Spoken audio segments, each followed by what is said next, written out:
Who are the 10 biggest dragons in the universe of How to Train Your Dragon? Well, in this video, we're gonna see it and rank them from the smallest to the biggest. Let's start at number 10 with the Crimson Goregutter. This dragon doesn't breathe fire or fly with speed, but its sheer size and build make it unforgettable. It's got wide moose-like horns, a broad chest, thick legs, and a spiked tail that looks like it could flatten a small house.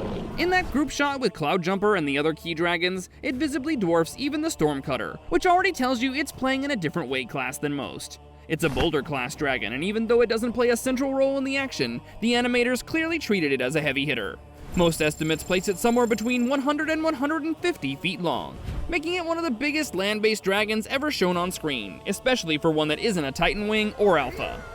Next up at number 9 is the catastrophic Quorin, a dragon that actually is a boulder until it decides to move. Introduced in Race to the Edge, this boulder-class beast made its debut in the episode where it crashes onto Dragon's Edge, literally shaking the entire island just by landing. And once it curls into a ball and starts rolling, you're basically dealing with a living wrecking ball that causes tremors with every hit.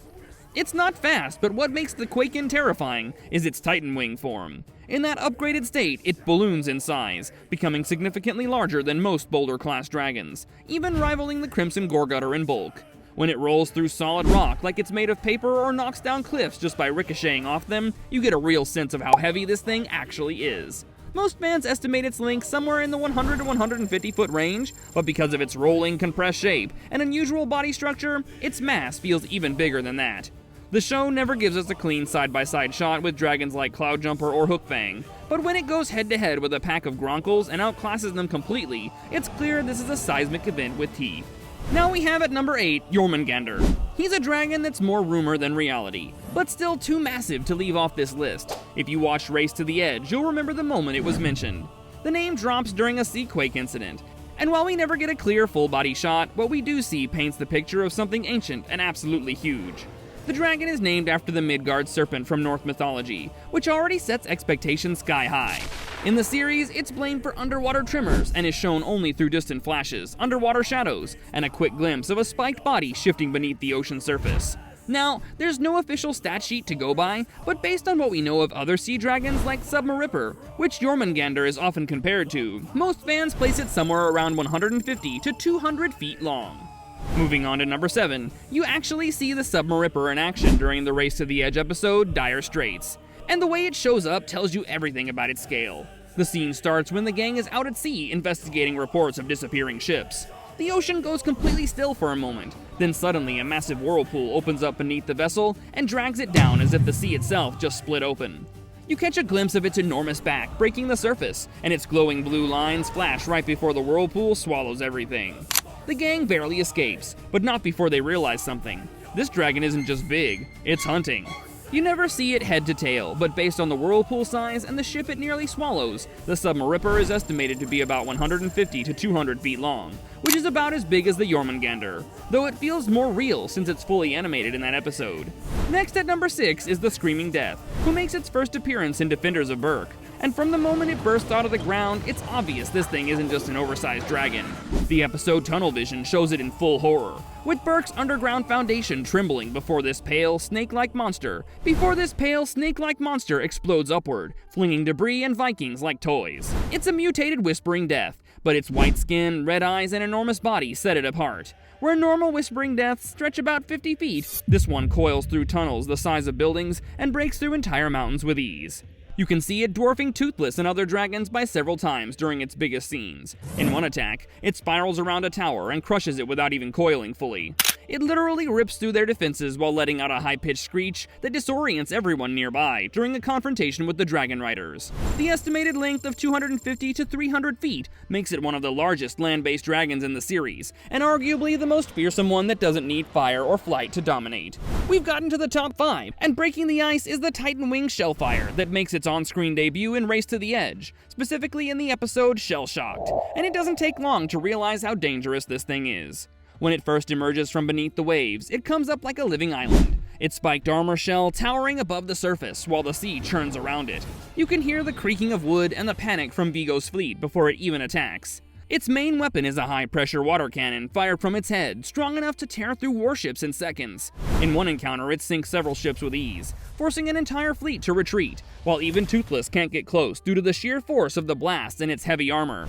In Rise of Berk, the Titan Wing version is treated as one of the game's largest aquatic dragons, and visually outsizing most other title-class species. The way it's depicted crushing boats, cracking the seabed, and sending shockwaves through the ocean makes the 250 to 300 foot estimate feel conservative. And considering how it dwarfs ships and competes directly with the Submaripper and Jormungandr in raw mass, it rightfully earns its spot among the top 5 biggest dragons in the franchise. Next at number 4, we have Purple Death, a dragon you'll only meet if you've played Dragon's Rise of Berk. But even without a single scene in the shows or movies, its size and design made enough of an impact to earn it a spot on this list. Modeled closely after the Red Death from the first film, this creature plays a similar role as the dominant nest ruler, but its coloration and in-game lore give it a distinct identity. Now, since Rise of Berk isn't considered canon to the main timeline, everything we know about the Purple Death comes from the mobile game's descriptions, and how it's scaled visually compared to the other dragons in the game. It never gets to stomp across a battlefield, or rise out of the ocean like the crayfin, but when you look at its profile, it's clear the developers weren't playing around. This thing is massive and estimated around 300 to 350 feet long, which puts it comfortably below the Red Death, but still far above most dragons in the series. Now number 3 is the Red Death. Its bulky frame and massive underbite make it look like a color-swapped Purple Death, which is why many see it as a close variant. Unlike its cousin, it plays more of a guardian role in the game rather than a villain, and while it never appeared in the shows or films, its sheer size and legacy as a Red Death type still earn it a spot on this list. Introduced as the final antagonist in How to Train Your Dragon 2010, the Red Death was the first truly massive dragon seen in the franchise. Hidden deep inside a volcanic caldera, she ruled a forced colony of dragons, punishing disobedience with a single bone-crushing bite. Her wings stirred up violent gusts, her footsteps cracked solid rock, and during the final battle she smashed through cliffs and towered over Viking ships like they were her toys. Despite being taken down by Toothless and Hiccup in a carefully planned aerial ambush, her sheer presence redefined what it meant to be a giant dragon in this world.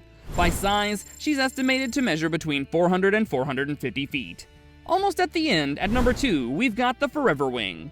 This dragon appears in Race to the Edge, and at first, it's not even clear it's a dragon. It looks like part of the terrain, literally. Riders stumble upon it while searching for the rogue dragon worshippers known as the Defenders of the Wing. What seems like a forested cliff turns out to be its back, complete with trees, vines, and even what looks like a shallow stream. When it finally stirs, the scale becomes clear. The Forever Wing rises out of the earth, shaking entire hills as it moves, and reveals a massive head with layered moss and roots trailing from its jaws. In terms of pure size, it easily stretches several hundred feet, and its width alone spans what would fit a small forest clearing. Unlike most dragons, its growth seems symbiotic with the landscape, making it hard to pinpoint exact boundaries, but based on the environment growing across its body and how it dwarfs the riders even from a distance, the 400 to 500 foot range is a grounded estimate. The Bewilderbeast takes center stage in How to Train Your Dragon 2 as the king of all dragons, and it earns that title visually and functionally. It's introduced as a rare alpha species capable of commanding other dragons through sonic control, but its scale is what truly sets it apart. In its first full appearance, it rises from beneath the ice with tusks taller than ships, and a head broad enough to block the entire horizon. The ice blast it releases across Valka's sanctuary covers an entire bay in seconds, and when it fights, the ground shakes beneath its steps. No other dragon, canon or not, has been depicted this big on screen, and the 520-foot length stands as the franchise's official largest size of a living dragon. That's it! If you want to know more about these movies, you can watch this other cool video that's appearing on your screen. Click on it to see!